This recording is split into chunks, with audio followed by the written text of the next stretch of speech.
Howdy y'all. So this video is going to be a little bit different. I'm not too sure exactly what direction it's going to go in. I have the day off. I didn't have too much going on. I don't have a video out for this week. This is coming out right after the whole Emily's Bridge saga came out, and I thought I'd keep on the topic of local historical things going on. Not so much haunted. In this case, yes, but I didn't get permission from the owner to check it out, so I'm not going to be checking it out today. It's connected to, I think it was the third Emily's Bridge video. When we were on the bridge, we ran into some folks on the bridge, and one of them said at the very last minute, "Man, I'd love to go to the Highgate Manor." I want to go to the Highgate Manor. That's in Highgate Center, Vermont, and that's where we are now. It's kind of hard to see, but there she is. Beautiful historical building. And like I said, I don't really have permission to go inside or check it out, but I thought I could maybe walk around a bit and show you that before going to the old Highgate Episcopal Church over here, which just recently, unfortunately, had some structural damage done to it during an event. And then the Highgate Dam is just down the road. And there's, my buddies have seen an old remnants of something there. I don't really know what. I think it may have been an old mill or something. I'm not sure. If I can remember how to get down there, I'd love to check that out. When I drove past, looked like they may have put up some new fences and shit, so I don't know if I'll be able to get in. I'm not looking to get in trouble today, just out exploring, doing some local history stuff. So if you enjoy that, stay tuned. There, like I said in the fourth Emily's Bridge video, we are still in a drought. So I have my metal detector with me today, and I was thinking of going to some of the parts in the Missisquoi River where it's much lower and seeing what we can find down there. So yeah, y'all stay tuned. All right, so recently, me and a couple buddies of mine did a history tour around the Highgate Manor. I think it was right up along this stretch of trees that's right here. Apparently there used to be a long building of housing units or apartments, something like that, something along those lines. And that used to be along this stretch there, which is kind of neat. That's been long taken down. And yeah, like I said, I didn't have permission to come in here and check it out, so I'm just gonna walk around and show you guys a bit of how it looks. So Highgate Manor is in Highgate Center, Vermont. It was built in 1818, so it has over 200 years of history associated with it. The newest owners, their main mission there is to revive the mansion, like bring it back to its former glory, make it look how it used to. As you see in the video, it does have a grand ballroom, and that was one of the first things they went to fix up when they became owners of it. Since then, it's a place where people hold weddings. People also still live there. There's tenants there who rent out the space. Although one of the biggest attractions to the Highgate Manor is the stories and the lore of different ghost paranormal phenomena happening. Just like I had mentioned earlier in the video, they do have local history tours there. One of my old history teachers did a tour there recently, did kind of a class or a lesson on the history of Highgate Manor. And then we got a tour of the house, a tour of the property, and just kind of a brief overview of what went on. Back when it was built, it was used for personal and commercial uses. One of the commercial businesses included furniture, drug, and grocery stores. One of the most famous of the previous owner's medicines is Baxter's Mandrake Bitters and lung balm, which were sold in Vermont in the late 1800s. After that owner, Mr. Baxter, passed away, it was used as a vacation resort in the early 1900s. One of the old brochures found in the Historical Society reads, "Nowhere has nature created a more beautiful vacation paradise than the manor, for health, rest, recreation, sports, amusements, etc. The manor could accommodate 100 guests. The bar in the basement served as a speakeasy during Prohibition, and supposedly Al Capone was a guest there. In the 60s, the Highgate School Select Board opted to use the ballroom to alleviate crowded school conditions. They made the ballroom as classrooms. And then later in the 80s, it reopened as a seafood restaurant and event venue. In total, there are 16 rooms in the whole manor. And all of this information comes from the Messenger, which is a popular newspaper up in the northwest here of the state. So like I was talking about before, this is old Highgate Episcopal Church, St. John's, and you'll be able to see when we get closer. But unfortunately, it did go through some structural damage during an event recently. But yeah, unfortunately. So we won't be able to go inside this one either. But beautiful church.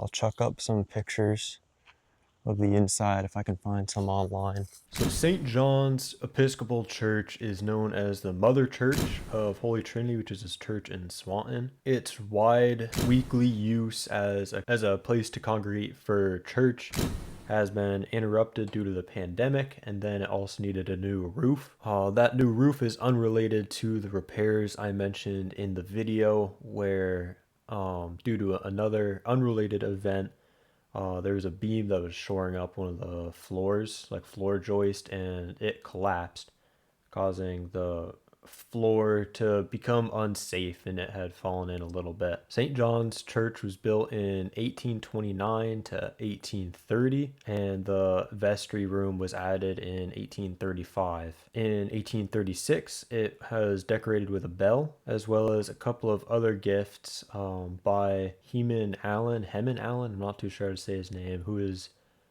son of Heber Allen, nephew of Ethan Allen, and adopted son of Ira. Heman Allen, he donated a lot to St. John's in memory of his late wife, and it's a theory that some of the silver he donated had been brought from South America. That's unrelated to the story. I just thought that was kind of cool. The organ is very famous. It's the oldest organ in the state of Vermont, and it was built in New York City in 1836, and it looks like it was placed in the church in 1837. Using the organ requires an assistant to hand pump the lever that operates the bellows, unlike electric organs of today. The church was consecrated on May 21st, 1834, and it had its own resident rector until 1896 when it officially joined with Holy Trinity, which is why it's known as the Mother Church. So that local event that I was mentioning earlier where the structure got damaged, the floor actually fell in, which is unfortunate. Church doesn't have a lot of money, and that's going to be an expensive repair. Anyhow, the event that we were at was a local history tour, actually about the Highgate Manor, which is just over there. And me and my buddy Darian were talking about it'd actually be a really cool idea to metal detect up in here. I'd probably have to get permission to do that. I'd love to do that sometime, but we're gonna go just down this road. Highgate Dam's just over here. All right, so the Highgate Dam, I got about a minute and a half here to talk about it while the video goes on. According to swantonvermont.gov, it's been a dependable source of power since the late 1790s, where it was used for mills and forges and stuff like that. By the early 1900s, it played an important role in providing electricity to Swanton, Highgate, and according to a local news source, some businesses in St. Albans. Although the first dam in the late 1700s was used for power saws and mills and forges and all that, in 1894, Swanton Village purchased the rights to develop the site for hydroelectric power. By the 1920s, it was producing about 900 kilowatts, and the dam was built to about 170 feet above sea level. The famous flood of 1927 brought water 17 feet over the dam, and an additional General Electric 900 kilowatt generator was placed in 1932. In 1954, the generator was again upgraded, this time to a 2800 kilowatt generating unit. And sorry, that looks like the two previous 900s were in addition to the 2800, going through an overhaul in 1986. As a result of the overhaul, it began to produce 5800 kilowatt capacity. In 1994, the elevation of the dam was raised again, this time to 175 feet. And then the big rubber bladder placed on top of the dam that you'll hear me talk about a little bit in the video, and I'll put up some pictures, raised the level again to 190 as it remains today, except on the day when I was filming, the bladder was removed because it was damaged. In 2011, a fifth turbine and generator were installed into the overflow powerhouse, although further upgrades were then halted due to budget restrictions. Sorry for the noise of the road, but this is another cool piece of local history. I will not be able to get in there. And this actually, that was the road I was talking about. You used to be able to park down there, and that's where the old ruins and stuff I was talking about is located. As you can see, someone's pulling up over there. There is access to the other side of the dam. And I'll be able to walk on that bridge for y'all so you can see that. So as y'all could probably gather, I kind of grew up in this area, and this bridge is where all the cool middle schoolers and high schoolers will bring their dates for a nice prom picture or something. As you can see, it's a beautiful bridge. If you can't read up there, it says the Berlin Iron Bridge, or built by the Berlin Iron Bridge, East Berlin, Connecticut. And then some of the selectmen that looks like may have contributed to it. Commissioner. Built in April 16, 1878 and April 7, 1883. That's how it looks down there. And I don't know how well y'all can hear me, but there used to be a big rubber bladder that sat on top of this dam when the water was higher. I don't know when they took that out, but it's obviously not there anymore. I wonder if that's where they channel excess water if it's too high and it would dump out this way. It looks like there's actually a pretty clear way to get down to where I was telling y'all about. So I'll try that. It doesn't even look cordoned off or anything. So I'll get down there and see if I can tell you about some of the stuff that is down here. I'll put up some of the pictures and videos from when me and a couple of my buddies were down here before, but there's a bunch of the old equipment that used to run this place that you can't really see very well from up here. But you can see like iron arches, big iron rebar arches there coming out of this abutment. I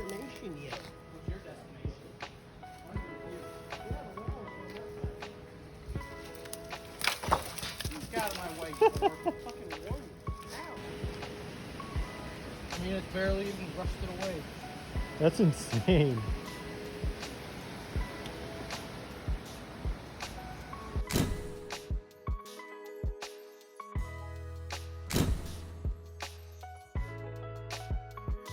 There were like big sprockets, and there used to be a big structure right up here. I'll check up pictures of that. I think I still have them. Or actually, I think the structure came off of that stone outcropping.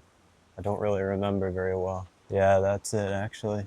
You can see a remnant of the wall still down there. It's remarkable. And yeah, there's just like beer cans and shit. There's kids hanging out up here all the time. I wonder if R and J are still together. Anyway, I don't feel like getting trespassed today. Maybe another day I'll get down there and show you all about it. But for now, I'll just chuck up some of those pictures and videos from a few years back. It's another cool piece of local history. So here we are in the Siskiyou River. And all this where I'm stepping right now is usually underwater, but due to the drought, it's exposed. So I parked the rig in a pull off and got the metal detector and hi frog. Figure we'll see what we can get. Y'all stay tuned.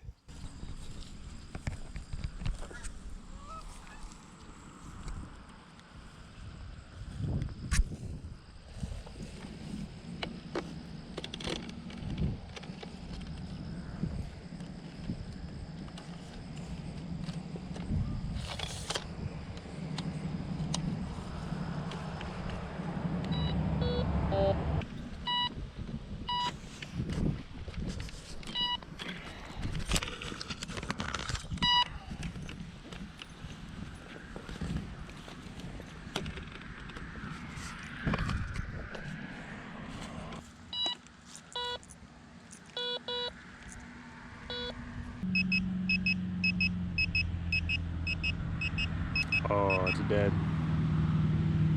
Bummer. Just a beer can. You can see the tin right there. Somebody else did what I did right out there.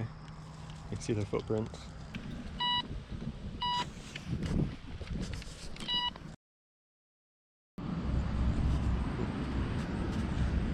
drink of Celsius.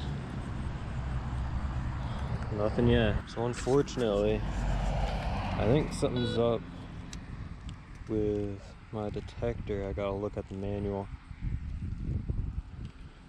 It says you can or can't hear every time I go over this soda can. That's a truly can. It won't pick it up. It'll go over it maybe once and then it won't. And that's not how I've seen that perform before, so I don't really know how well she's actually picking stuff up. It says it's got full battery on it, but yeah, I don't know how well this is really working for me. But I do want to share. Found some neat stuff here that's not metal. Like there's an old shell there, and then there's a clamshell, baby clamshell, another little snail shell, big old clamshell. Clamshell, there's loads of those around. Clamshell, that's pretty cool. But anyhow, I'll just keep scanning, let you know if I find anything, but I don't think I will. I think my machine's acting up a little bit. I do keep finding these, which is interesting. I don't really know what they are. Like these circular discs, they just always have dirt on the bottom. This one looks like it has like a mark in the middle. It's not metallic, it's not coming up on the detector at all. But this is another one that unfortunately half of it is missing. You know, it looks like it has some sort of design in the middle.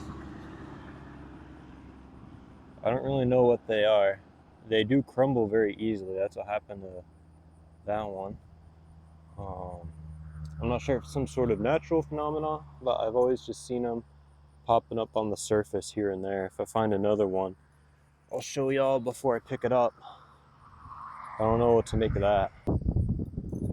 As soon as I turned off the camera, I come over here and I see more of them. There's 1, 2, 3, 4, 5, 6, 7, 8, 9.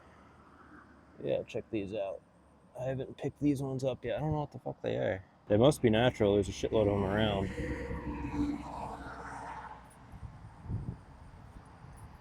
I don't know if I should be picking those up. I don't know what they are. I found a tire. Huh. Didn't need the metal detector to find that. There's a big chunk of metal over there too.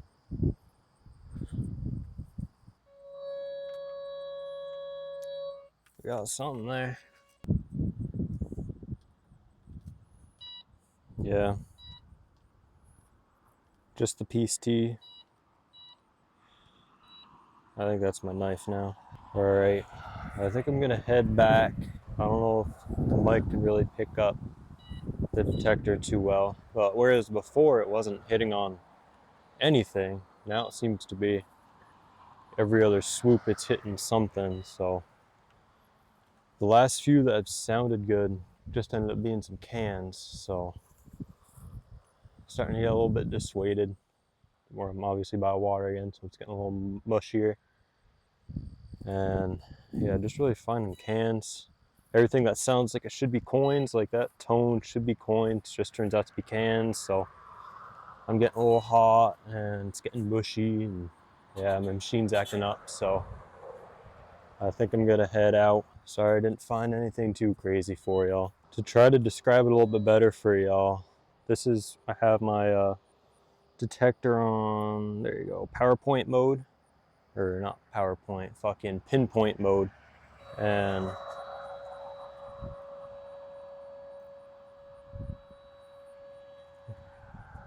fucking everywhere just sends this thing crazy. So I don't know if maybe just the soil consistency has a lot of, that was coming up as silver, so I don't know if maybe just the soil has high levels of silver in it, or if there's somebody's trash pile is literally this entire riverbed. I don't really know what to tell you, but that makes it difficult to detect when literally everything is coming up as level 4, level 5. That's even with sensitivity down a little bit, so I don't know what to come of that. I'm gonna do a little demonstration for y'all. So if I get off pinpoint, I go to menu, I can change my signal strength here. You can see it's on 3. If I turn it all the way down to 2, so that's minimum sensitivity, and then I go back, go on pinpoint,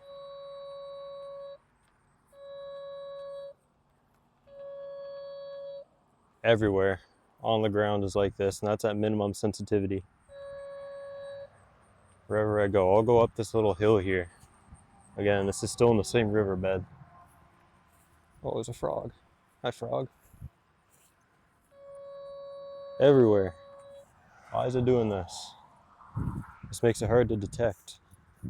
If there's any environmental people out there who can tell me why, bleep boop that down in the comments, because I've never seen that before.